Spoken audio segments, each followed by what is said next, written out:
है जो आज के 70 से 100 साल पहले 5% था। इसीलिए हमें उस समय एक मुट्ठी भर डाल के आए तो एक बोरी भर हम लोग अनाज लेकर आते थे। तो इसीलिए हमें मिट्टी को रिपेयर करना पड़ेगा। अभी सदगुरु जी ने जो अभियान चलाया है, काफी सारे लोग अगर देख रहे होंगे कि सॉइल को सैंड होने से बचाना है। तो सॉइल सैंड कैसे हो रही है? हम जो हार्ड फर्टिलाइजर डाल रहे हैं, माइक्रोन्यूट्रन डाल रहे हैं, वाटर सोल्यूबल जो डाल रहे हैं, ये जमीन में सेचुराइजेशन हो रहा है। पौधा पूरी तरह से उठा नहीं पाता है। ये क्यों नहीं उठाता है?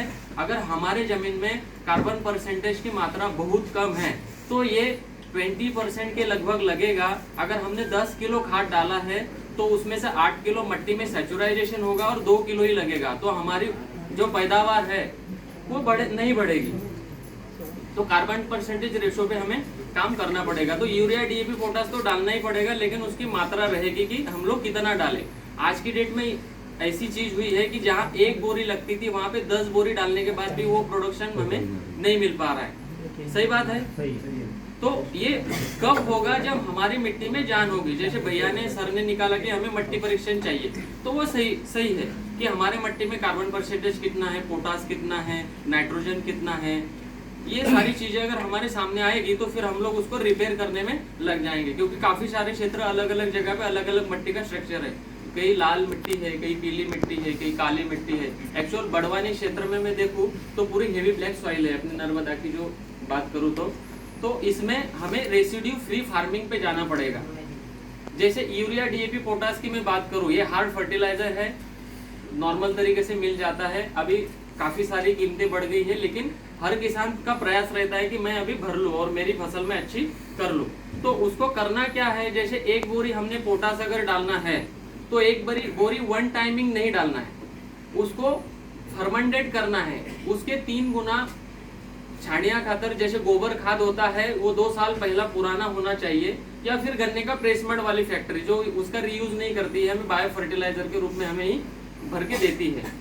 ये चीजें अगर 1 गोनी में हमने 3 बोरी अगर गोबर खाद मिला के उसको 7 से 8 दिन ढक के रखा तो यही आपकी 4 बोरियां बनेगी। मतलब 1750 रुपए की पोटाश की बोरी अगर आपने 3 गुना गोबर खाद में डाली और उसको 7 से 8 दिन ढक के रखी, वो 7 से 8 दिन की रेसिपी अगर मैं बताऊं तो उसमें मॉइस्चर आने के लिए उसमें 30 से 40 लीटर जीवामृत बनाकर डालना है। गुड़, गोबर, गोमूत्र, काफी सारे खेडूत है तो सारे चीजें जानते हो आप लोग, सही चीजें है ना। तो मॉइस्चर आएगा तो 8वें दिन आपको पोटाश उसमें मिलेगा ही नहीं, रेडी फूड मिलेगा। जो मैंने रिकमेंडेशन किया है, जैसे कोई एग्रोनॉमिस्ट आए कि 4 गोनियां डालनी है तो उसको बोलना ठीक है, वो उसने उसका नॉलेज या ज्ञान था वो बांट के चला गया, लेकिन हमारे खेत में हमें क्या डालना है ये हमारी परिस्थिति है। तो 1 बोरी का काम हम लोग जो 4 बोरी का काम है वो 1 बोरी में हम लोग कर सकते हैं।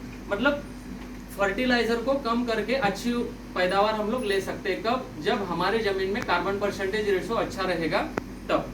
ये चीजें कब होगी? जब हम हमारे खेतों में हम जो अभी जो पैदावार ले रहे हैं, जैसे कपास हमने लिया, चुनने के बाद में हम लोग कपास को निकाल के बाहर फेंक के आते हैं। एक्चुअल वो बायोमास कार्बन है, उसको ही उसमें रोटावेटर करके उसमें दबा दो, उसको ही उस बेड में डाल दो, बारिश आएगी, बारिश उसका काम करेगी, वहां के मित्र बैक्टीरिया है उसको रिलीज करने का काम करेगा, पौधे को बायो कार्बन ऑटोमेटिकली मिलेगा। ये हर फसल का राशि चक्र है। फसल लगाने के बाद में उसका फल देना काम है, तो फल हमारा काम के लिए है, और उसका जो स्ट्रक्चर खड़ा है वो मिट्टी के काम का है। वो केला हो, गन्ना हो या पपीता हो या कोई भी चीज हो। गन्ने को तो अपन निकाल नहीं सकते, लेकिन गन्ने की जो पत्तियां आती है वो काफी मात्रा में आती है। कई सारे किसान लोग उसको जला देते हैं। एक्चुअल ये जो पॉइंट बता हुआ है, बेसिकली जिस चीज को हम जलाते हैं बहुत भारी नुकसान कर रहे होते हैं। हाँ। उस बैक्टीरिया पूरा जल जाता है। बैक्टीरिया नहीं, आप देखो जलती कौन सी चीज है? कभी राख जलती है क्या? नहीं, कभी राख नहीं जलती है। इसमें जान होती है, वो जलती है। हाँ। तो जान है, मतलब वो सही मायने में असली खाद वही है, वही खाद है। और हम लोग सरकारी खाद ला के डालते हैं। अभी यूरिया की बात करते हैं, उसकी बात करते हैं। जितनी भी हमारी जो हरी पत्तियों वाली चीज है, कुछ भी है, चाहे गेहूं का बात करें, गेहूं का जो कुछ अभी यहाँ तो उस तरह से नहीं होता है। कई बड़े बड़े जिलों में जहाँ पे बहुत बड़ी मात्रा में गेहूं की फसल होती है, वहाँ पे वो कल्टीवेटर से पूरा कर देते हैं, पूरा कटता है और पीछे से आग लगाते जाते हैं। आप सोचिएगा पूरा जल जाता है। उससे लॉस क्या है कि वो एक तो कार्बन फैलाता है, कार्बन मतलब वो धुआं वर्ग में जाता है। वातावरण खराब। दूसरा जो पशुओं के लिए वो भूसे के रूप में काम आ सकता वो हो, खत्म हो जाता तो है। बेचारे पशु भूखे मरते हैं। हाँ। पशु भी हमारी खेती का बहुत महत्वपूर्ण हाँ, है ना। तीसरा जो खेती में जो मित्र बैक्टीरिया है वो सब जल जाते हैं उसकी वजह से। हाँ। तो हम लोगों को कोशिश ये करना चाहिए कि जो भी हमारे पास चाहे गन्ना हो, चाहे मिर्ची हो, चाहे आपका कपास हो, इसका जितने भी आपके पास में जो बायोडिग्रेडेबल मटेरियल मिलता है उसका उपयोग खेत में कैसे करें। बेसिकली सही माने में तो खाद वो भी है।